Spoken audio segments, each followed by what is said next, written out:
Powered by the Montana Television Network.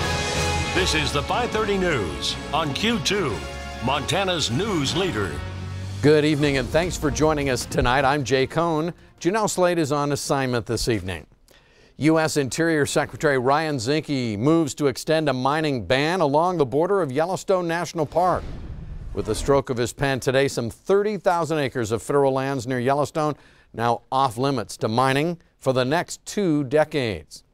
Now, there are places to mine gold across the West, but along the border of Yellowstone Park is not one of them. That today, the message from Interior Secretary Ryan Zinke as he signs a 20-year moratorium on mining near the park. MTN's Chet Lehman tonight has more for us from Montana's Paradise Valley. Far from the turmoil of Washington, D.C., Interior Secretary Ryan Zinke gathered with several members of the Yellowstone Gateway Business Coalition, not far from where a proposed gold mine would have been. Public lands is not a Republican or a Democrat issue, it's an American issue. And there are some things that are more important than politics. Those gathered pointed to the importance of nearby Yellowstone National Park and the Yellowstone River downstream from this gathering. Secretary Zinke declared this place special. I graduated with a degree in geology and I'm a pro-mining guy. I love hard rock. But there's places to mine and there's places not to mine. And you have to look at the American conservation ethic of best science, best practices, greatest good, longest term. All the work completed today focusing on this, the Yellowstone River. But it didn't just happen overnight. In fact, when Ryan Zinke first became involved in this, he was Congressman Zinke. Today, signing it as Secretary of the Interior Zinke, using what he says is the full power of his office. Today, we're going to put at peace, within the extent of my power as the Secretary of Interior, a 20-year moratorium. If I could make it permanent, I would. Following described National Forest System lands are hereby withdrawn from location and entry under the United States mine laws.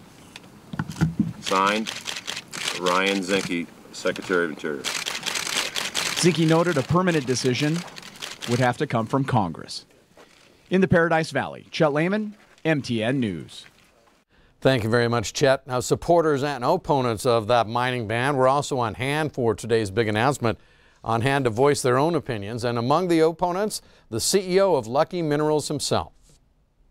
New technology allows us to have methods and processes that won't harm the environment. We have plenty of engineering controls that go into the process of mining. This isn't just my backyard or our backyard, it's America's backyard.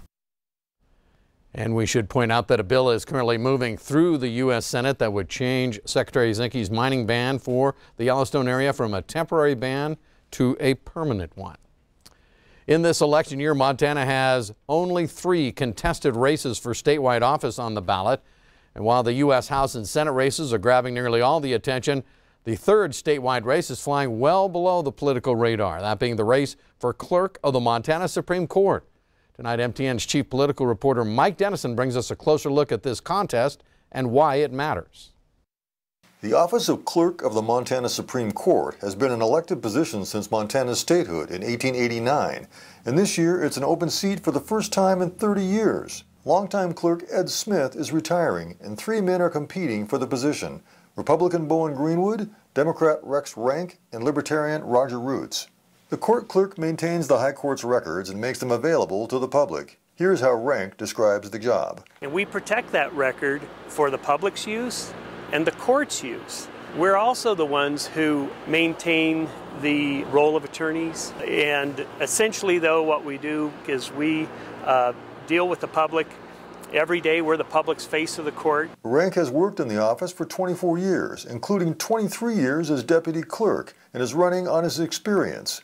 Greenwood works now as spokesman for the State Public Service Commission and has also worked for many Republican candidates' campaigns and the state Republican Party. I have a long record of work in the public information field. My whole career is about information that belongs to the people of Montana and making sure it gets to them. Both men say they'd like to do more to increase electronic filing and access to court records. The race is also partisan, but Rank, the Democrat, says it shouldn't be. The role of the clerk of the Supreme Court is one that should keep a focus on serving the public and keep party politics out of it. Politics do not belong in the operation of the clerk of the Supreme Court. Greenwood agrees that the work itself is nonpartisan, but says being a Republican is part of who he is. There are a large number of Montanans who want to vote for someone like-minded. And it may be for an office like this one, or county treasurer, or something that doesn't seem very partisan, but they still like to know that a person who shares their values is in that office. Libertarian Roots says if he's elected, he would maximize the rights of individuals in the document filing process. Reporting from Helena, Mike Dennison, MTN News. Thank you very much, Mike. The absentee ballots for this race and all the other races in Montana this election year, those absentee ballots set to be sent out in the mail this Friday. MSU Billings political science professor Dr. Jason Atkins shares his insight tonight on what to watch for now that Brett Kavanaugh has been confirmed as our nation's newest Supreme Court justice. And there is no time to rest. Justice Kavanaugh has a full docket ahead of him. Kavanaugh confirmed Saturday on a vote of 50 to 48 in the U.S. Senate after weeks of controversy. By Sunday, Justice Kavanaugh was already at work putting together his all-female staff. That's a first of its kind for a sitting justice. And now Americans will be watching to see if that contentious personality of Kavanaugh that came to the forefront during his confirmation hearing could emerge in his rulings as well.